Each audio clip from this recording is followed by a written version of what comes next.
Okay. Hello everyone, welcome Hello to there. the untitled video. Don't actually know what it's going to be called yet. This is... Do you want to introduce yourself? My name is Acid Fairy. She has many handles. She goes by many names. This is a dog. He didn't come with us to the event because there's no dogs allowed. Unfortunately. Yeah, maybe not in this season. Maybe next time. Maybe next time you can come. But he's blind anyway, so he wouldn't even be able to see the thrilling transcendent art as envisioned by Alex Grey. So basically, if you don't know what we're on about, so we went to this art exhibit by Alex Grey. If you don't know him, then you seriously need to. Then what the fuck? What are you doing here? But if you actually don't know, so at the beginning of my videos when I do the disclaimer, the godhead, the cascading godhead, as featured on Tool 10,000 Days album. I thought I've got short-term memory problems, but apparently not. So yeah, he does the artwork for the Tool albums from Lateralus onwards, I believe. Massively synonymous. This smells, that's bad. So all of the really trippy sort of like, yeah, the Godhead type artwork is done by Alex Grey. It's probably the most famous psychedelic artist that most people know of. Yeah. And he did this event. If you've not seen Space Nymph, Acid Fairy, Meta Angel, whatever she is, one of them three, we'll call her Space Nymph from now on. The government's after me, so I have to change my name every 3 months. Otherwise, we're harbouring her in England because she's a wanted criminal. True that. She's a metaphysical criminal. she's been trapped in the third dimension because she's committed crimes in all of the dimensions above the third. It's true. Then we'll have to put you in the second one and the first, and then you'll escape samsara once you go in dimension 0. Don't worry, I'm gonna talk about what we're on about. But if you've watched many of my videos, you know that I love a good tangent.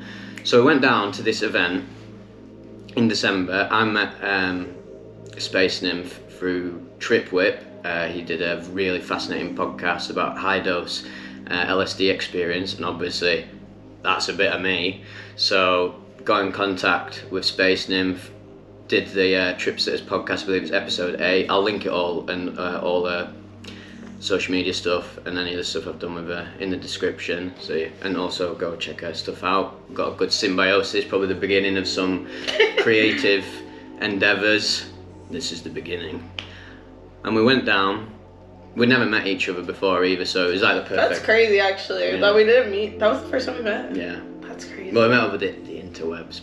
That was in IRL. Yeah. Whatever that means. And it's funny when like you talk to someone like, oh, I'm going to meet them in real life, even though you're communicating with in real life over the interwebs. Yeah. Physically it's different, isn't it? Like when you meet someone in the flesh.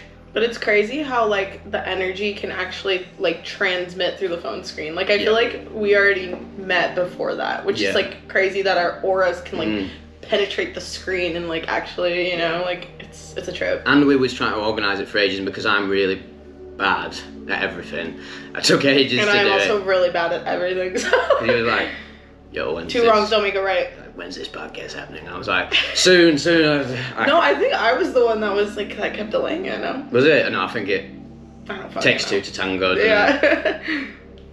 So we went down to the event, perfect place to meet up, and it's in London. And you know it's got to be a good event because I do not like going there. Like I live in a little village. I like trees, and small little towns. London, whoa, I'm so sensory overloaded. But that just shows you how dedicated I was to go to this event, because it was good. It was a good, perfect way to link up. And we're both massive into psychedelic art.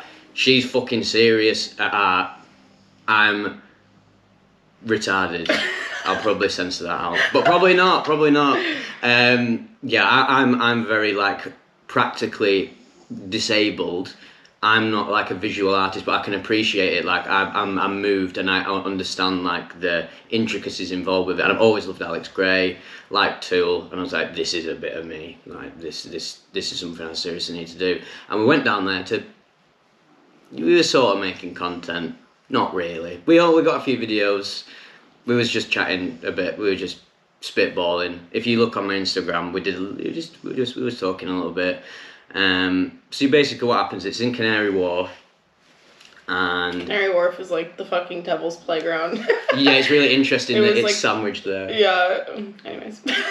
It's sandwiched in the most like capitalistic hell. Literally, it's weird that the Alex Grey event was like there out of all places, but there's a poetic like irony to it being there though. Yeah. Took us quite a while to find it because I don't know how to read a map. And it was like pouring rain, and the wind was like hurricaning, and. So we picked the perfect day to do it because it's almost the same weather conditions outside. It's like it was all meant to be. I had no idea what I was doing. Somehow ended up finding it. It was just like sandwiched, but you knew you could see it. You knew it was the event because you'd like peep around the corner and it had like this very transcendental looking eye on a builder's eye. Yeah. That's where we need to go. Small little building. It's called Illusionaries. The event is called the Alex Grey Illusionaries event. Entheon. A lot of words, good words, great words, and pretty cheap. It's still going on right now, by the way. Like, we won't give it justice describing it here.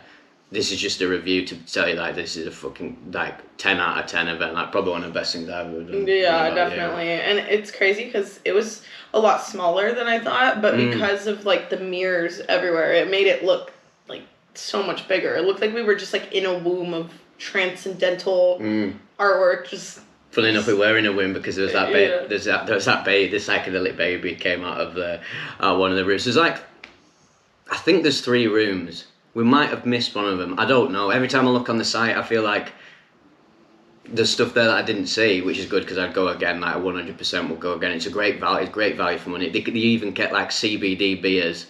That's when I knew I was at a serious venue. Staff's all really lovely. You go in and you just feel it. It's like people often go on about, oh, this made me feel like I was on psychedelics sober, or this invoked the feeling of psychedelics, and like you can get that from films and stuff and music, but that pierced the veil of like it felt like it was chipping away at my ego, which is like what his whole shtick is, isn't it? Is to try and invoke these states by art, and you as an artist was probably like enamored by. Oh yeah, definitely. I mean, Alex Grey's always been like one of my biggest inspirations for art in general, but like, yeah, it's different when it's like, you know, you see a painting on the wall, but then when it's something like super immersive where it's like it's almost like a natural VR, you know, like what he's doing. And I'm sure in the future, like I like how also he incorporates technology into his art because it's very traditional, like the art that he does, like the paintings and stuff, you know, it's traditional fine art, but then he takes it a step further by like taking that and like turning it into this immersive world for people to step into, because it really adds to that invocation of the art creating these transcendental states. So yeah, I definitely think like he's really doing good with that. Well said, because it's cool to have your perspective because you know how to draw stuff. She knows how to draw stuff. She was showing me some... I ain't no Alex Grey. Hopefully one day, but... It's mad though, like it is crazy, because what's interesting about psychedelic art I find is that there's so many little, like if you look at it from a distance, it's like a complete holistic image, but it's composed of little details. Like you can hone in on little details, and you see that on Alex Grey's stuff. It's like an optical illusion. It's so many, a bit like life.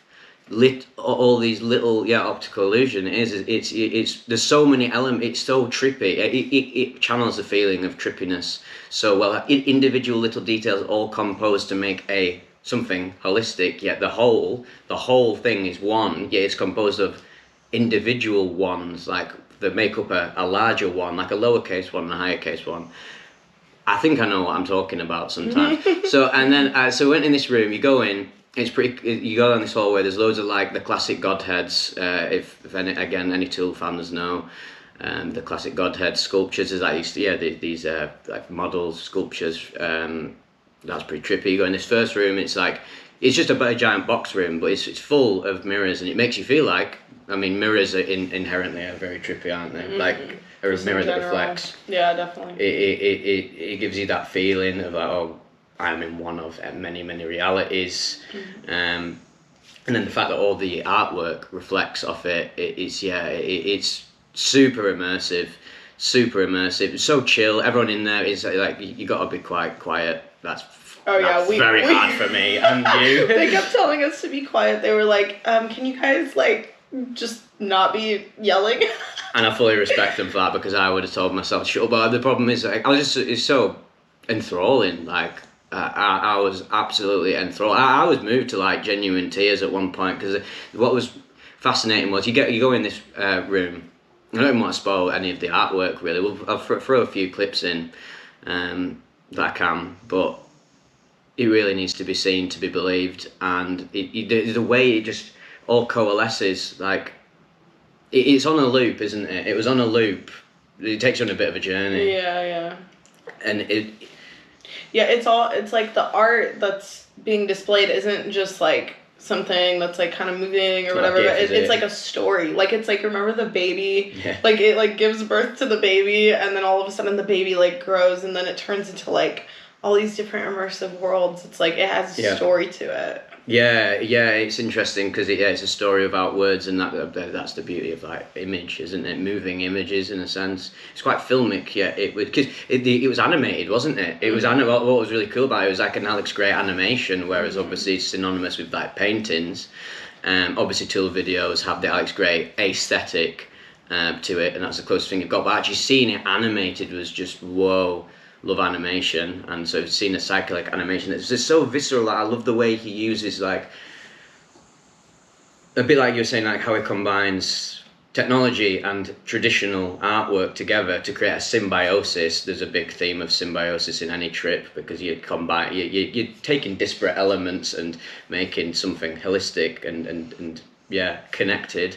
And what I thought was really interesting was it was animated, and it was also still at the same time. Like it wasn't overbearing, it wasn't always constant movement, it wasn't too much motion, it was like slow. So it was so curated, wasn't it? There was so much effort and passion put into it, and it was technologically like bewildering.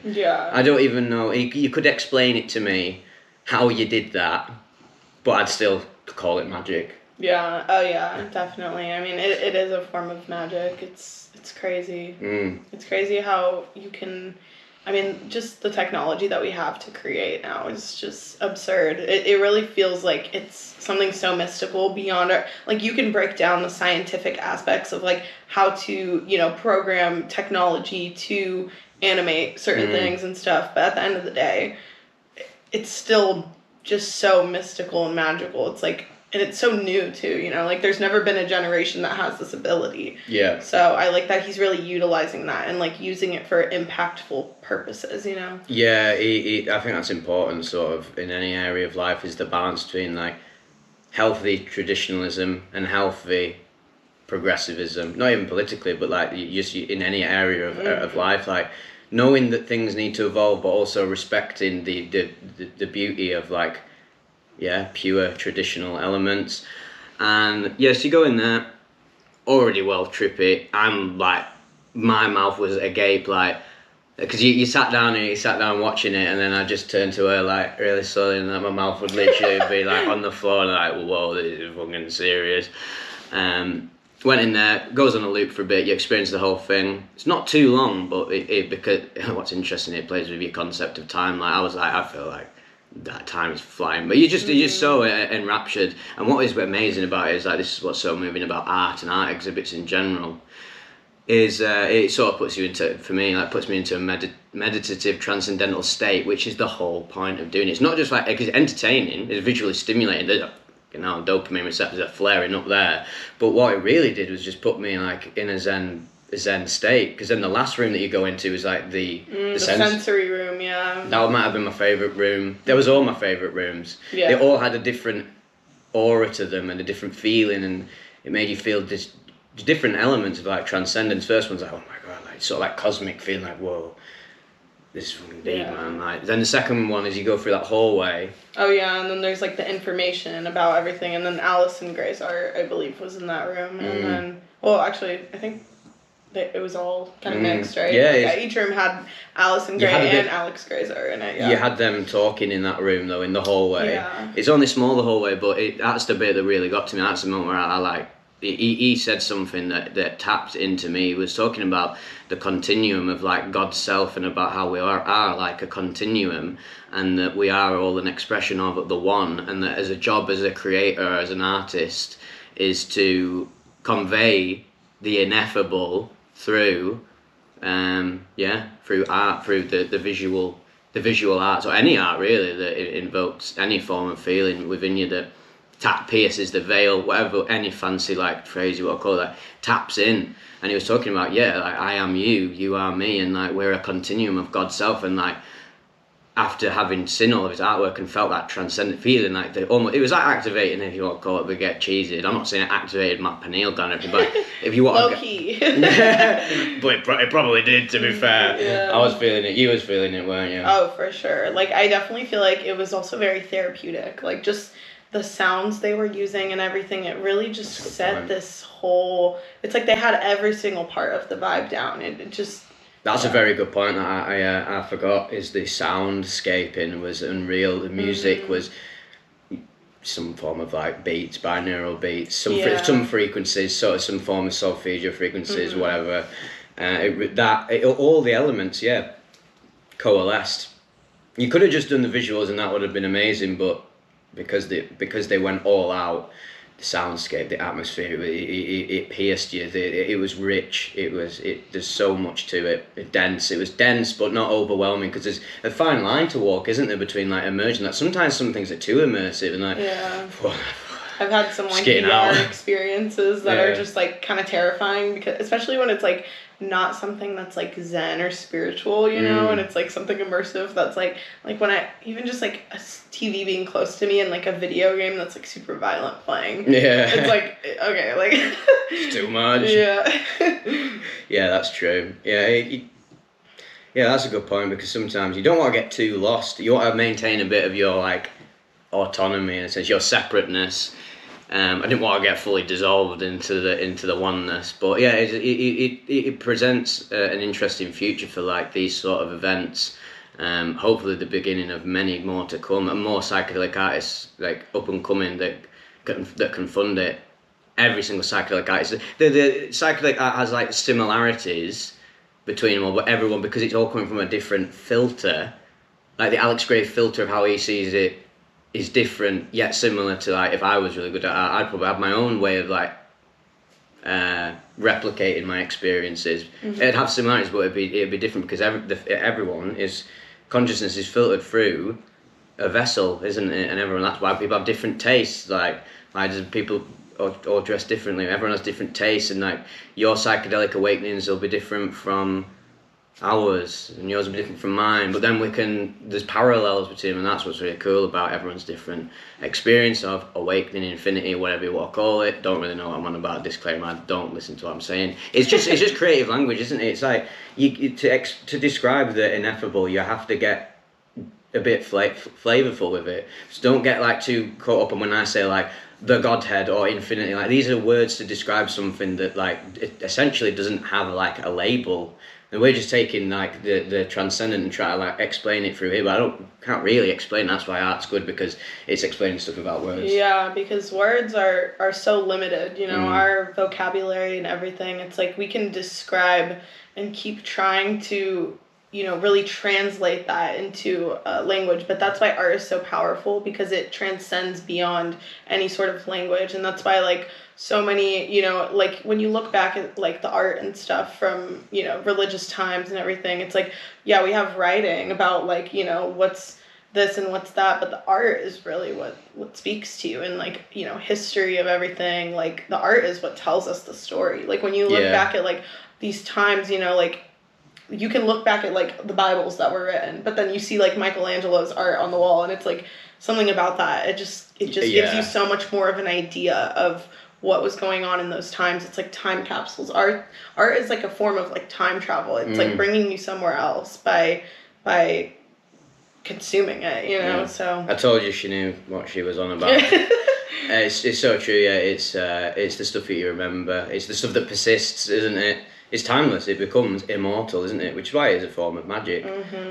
Creation is a form of magic, because creation, when you're tapping into anything creative, you're tapping into the essence of the creator, the source, that engineered it. It's the bridge between the spirit realm, the unseen and the seen, where the artist and the creator is the bridge between that, you know. And I think that's like the mission of an artist, is to pull down the astral into the physical, you know. Yeah, bang on, fully agree. So next bit, you go in this hallway, and they're talking, they're explaining like creative process, what the crack is with the event, the artwork.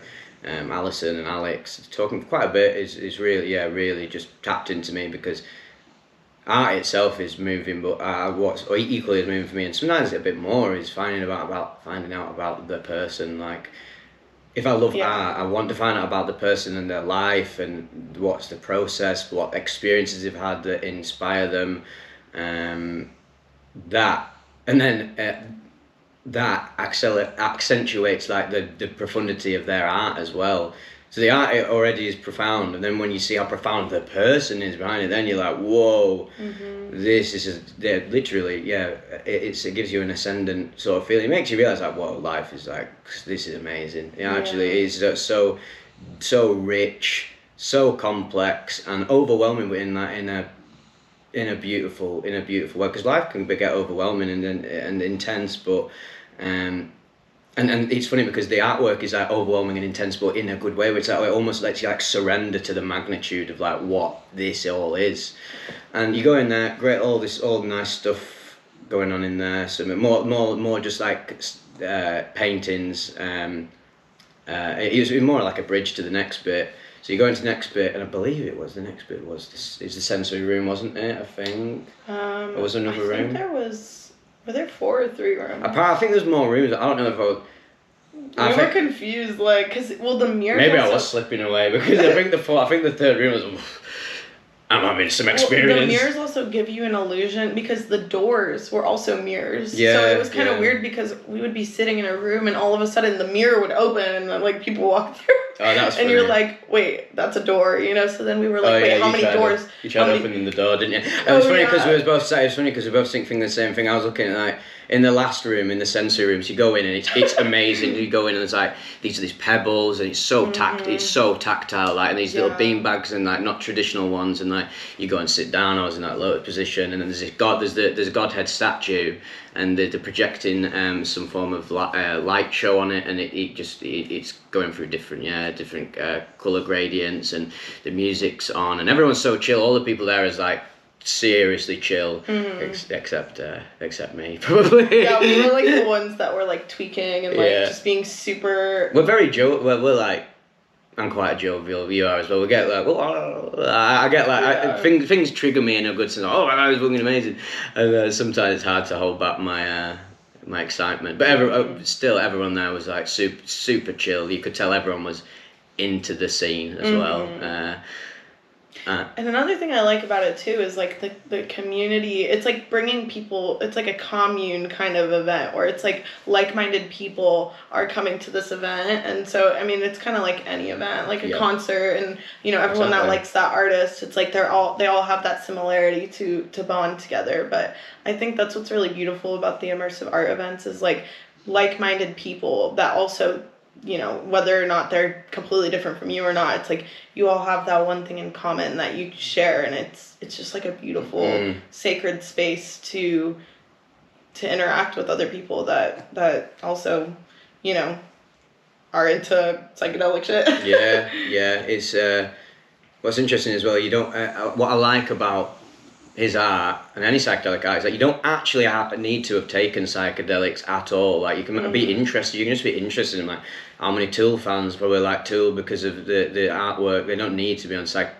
psychedelics or experience what he's literally like. I've never actually experienced some of the stuff like he's replicating. Like he's obviously experiencing some insane mystical states that I can't relate to like experientially, but I can relate to them like theoretically, like, and I can imagine them.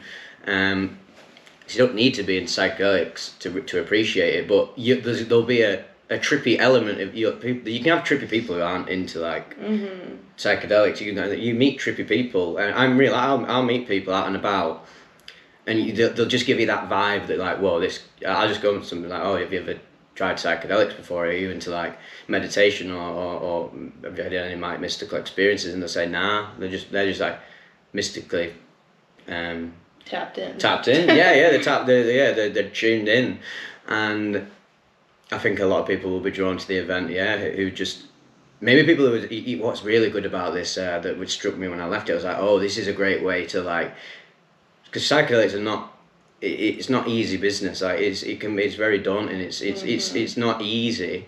Obviously, when we take them for the first few times, oh my god, it's absolutely amazing. There's a lot of euphoria and a lot of like pleasure based. Like it's more similar. The first few times, I don't know if everyone's different, but first times I took psychedelics, it's very much like about the euphoria and the escape, and treating them like conventional substances. And then when you get deeper into them, like, oh wow, this isn't like a conventional drug. It's almost silly to like lump them in with like conventional drugs. Yeah, it's just definitely. a tool to explore your mind. And what I thought was really struck me about it for like normal people, whatever normal people is. I don't know what that really means, but people who just who haven't taken psychedelics, it's a great way for them to experience like what it's like without doing it. It's like, because you're not just seeing it visually, you're feeling it atmospherically, and especially that sensory room, because there's a massive sensory element to psychedelics, isn't there? It's not just pretty colours, I'm feeling real weird.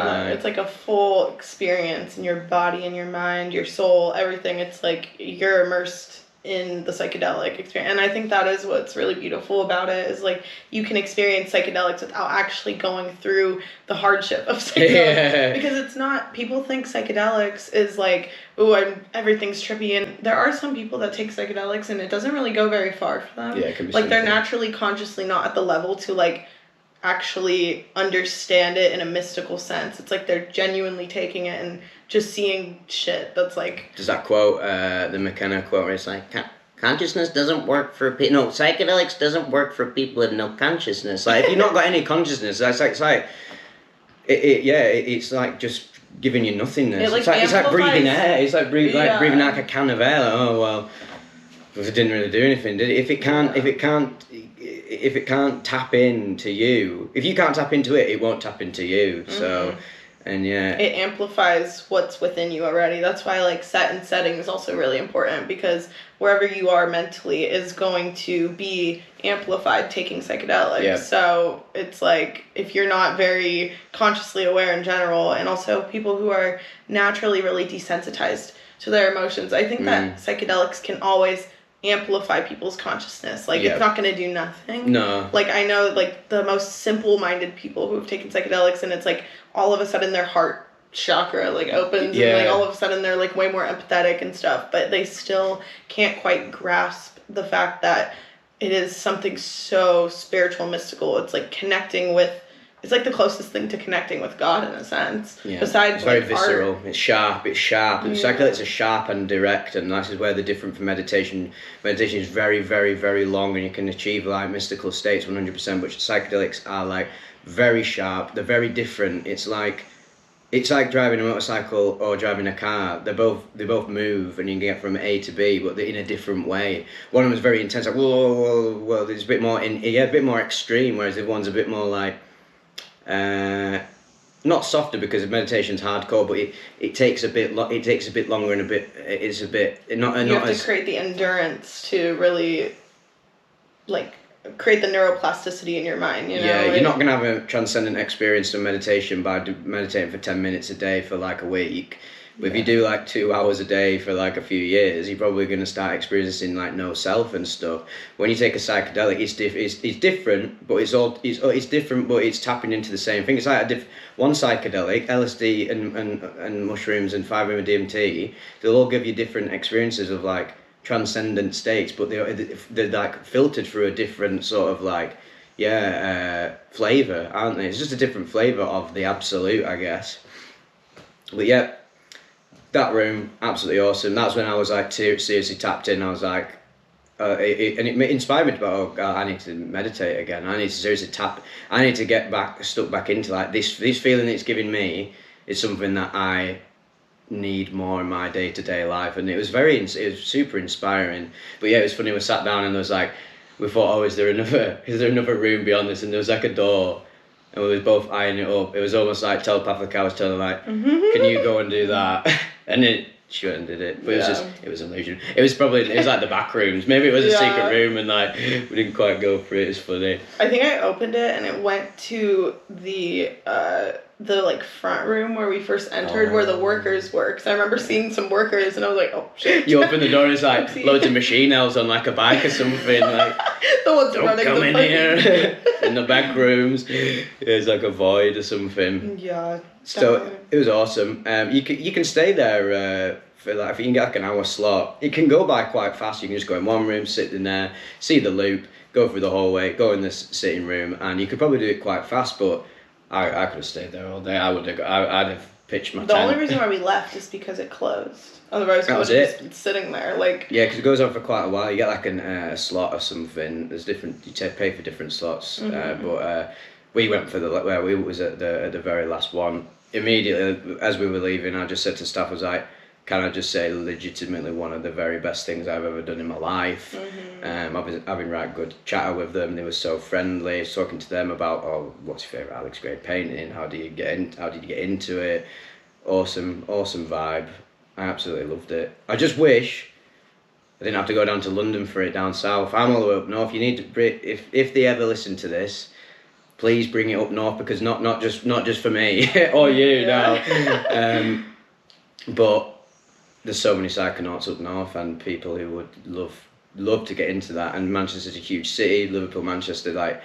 I'm surprised they like don't have something in those areas, because I feel like those are kind of psychedelic hotspots. I mean, obviously London is a huge city, so it's like, of course, it's like Los Angeles. I can see why they would because obviously I guess it was a bit of like an experiment first. Like, is this going to be successful? Because originally it wasn't. It got extended. Like we were gonna miss it, right? Yeah, we were. I shit myself when I was like, oh God, no. Because she came over from the States to London, but you're now. Now I'm living in England. Now she's been indoctrinated. Peace out, America. I'm anti-America, so. Buy America. Make America. Psychedelic again. True that. Yeah, I know, right? So I was like, oh shit, we're not gonna be able to go, because it'd been on for quite a while last year, from summer to like early winter, and then they announced new dates. I was like, oh God, we can go. But there was a moment when I was looking on it and I was like, oh, we've missed it, haven't we? But then it just obviously is when people got wind of it, it popped off. Like, I'm glad that they've made enough money for it to keep persisting, and it's still going on now, because obviously we was just like about to record and I was like, oh shit, we're recording it after the fact, like many months after. I was like, oh shit, is it still on? And it is still on. So if you want it to keep going, it should be a permanent fixture. It's like a place to go. If it's basically like a psychedelic church, isn't it? Yeah, like that's what I was thinking. Like, it's kind of like a communal space where, you know, like-minded people can go. It's similar to a church. Like, yeah, and he has that church, doesn't he, in New York? Yeah, he does. He has like a chapel. It's called the Chapel of Sacred Mirrors. That's it. He loves his mirrors, doesn't he? I don't blame him. I like a good mirror. It's like a symbol for, you know, everyone is, and I think he was talking about that too in the video. Like, everyone is a reflection of each other, and the art is a reflection of us, and that's why he was using the mirrors, because it's like symbolic for the fact that everything is a reflection of each other. Yeah, life and consciousness is recursive, and that's the problem. Like, the whole problem with humans is we perceive things separately, and that's the beautiful thing about psychedelics and meditation and all of just like self-help spiritual work, is you're dissolving the ego's boundary between itself and other. Other is just a distinction that the ego mind has made so that it can have a separate existence. Any Evangelion fans know in Evangelion, the anime, there's the AT field, and it's like literally a field of like energy that's like created by like the ego to stop you from connecting with another being, which results in conflict, because all conflict is like one godhead doesn't understand the other godhead, and they're like, no, you're doing it wrong, and it's like, yeah. We're an infant species, but what's amazing is that we're an infant species and we're still tapped in, and can tap in if you want. You can go to this Alex Grey and people like that, and all the greatest visionaries. Like, they're, in a sense, they're transhuman, aren't they? They're not really the normal like Homo sapien. They've gone beyond, and Yeah, it's absolutely fascinating. I loved it. I'd go again. In fact, I'd go, there's many events. There's another one called Breathscapes or something. I'd go again to this whole Illusionaries exhibit. It made me realize so much of like art exhibits. Like, holy shit, it's so sick. Yeah, I know. Yeah, because, you know, like art exhibits, like it was just so different than, because I love going to art museums and art exhibits and stuff, but it's like, you know, what was that thing? It was like a Van Gogh thing that was going on, and there was like the immersive stuff, and I really wanted to go to that because like I've never been to something like that. And then we were talking about that. Yeah, but because he's quite trippy as well. Like again, someone who brought again Van Gogh. I assume, I don't think he took psychedelics, but very. But he was schizophrenic, I believe. He had some form of like. And schizophrenic people are, I feel like, naturally in a psychedelic naturally state. Trippy, yeah. It's surrealist artwork and abstract art. Even if the person hasn't taken psychedelics or says they haven't, they're a bit more clued into the abstract nature of consciousness. Mm-hmm. All art's awesome. Every single piece of art, like art style, can be amazing. Even crude art and like is awesome. It's just I don't really like to make distinctions. They've all got credence, but so I personally gravitate more towards abstract stuff, surrealist abstract stuff that's very not human. Very not material, very not like mundane, but you can have you can draw anything, can't you? And you can draw a glass, and even if you drew it in the most simple way possible, it's still so like profound. Still bridging some sort of dimension. You know? Like I mean, so profound. Yeah, it is profound. Art is probably the most profound aspect of the human existence because the difference between humans and animals is that we are creators. Like we are like mini gods in a sense, where we can create, we can take what's in here and transmute it outwards, and that's like something that makes humanity unique in a way where we are tapped in that sense. Like a dog is as tapped in as Mr. Charlie probably is in the astral. Right. You know we're YouTubers because classic jump cut, we're bringing them back in style. I think we just said everything we needed to say. Do you have any closing thoughts? What would you rate it out of 10? 11 out of 10. Whoa. It was, I mean what was bad about it? I wish it was a little bigger just because like my mind wants more, but I think overall it was definitely like I wish there was more things like that. I think it's what he's doing is creating a revolution of immersive art. I think it's gonna definitely like domino effect, and more people are gonna start doing stuff in the future, especially with technology advancing. Yep. There'll be ripples in the space-time continuum, the space nymph continuum. And I fully agree. My only complaint was that I want more. And if that's your only complaint, then it's perfection, isn't it? Like, I loved it from start to finish. Even if I did get lost in Canary Wharf, but that made it funnier, that made it more amusing. It felt like a journey, you know, it was a journey to get there, and I loved reflecting on it once we'd finished, once we'd left and gone about. I was just in awe and was just reflecting on it. I was just constantly like bigging it up, like that, absolutely, that is serious business. But in closing, hope you enjoy this style of content. This is a new thing.